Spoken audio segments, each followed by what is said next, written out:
And honorable guests, respected citizens, dear fellows, Assalamu alaikum, Namaste.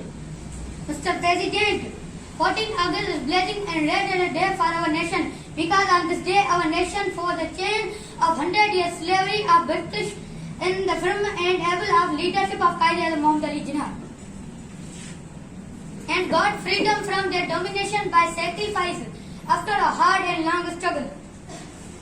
And the result, our beloved country visible on the map of world on then 14th August 1947. Mr. President, Pakistan, a precious and great gift that came in our lot.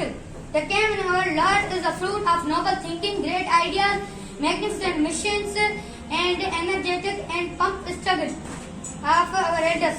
Mr. President, the greatest moral virtue is to love country above any ills and existence. Has no value apart Pakistan. So I shall request you that it is our duty to save our liberty sincerity by giving sacrifice of wealth and beloved life. Pakistan! Zindabad! Pakistan!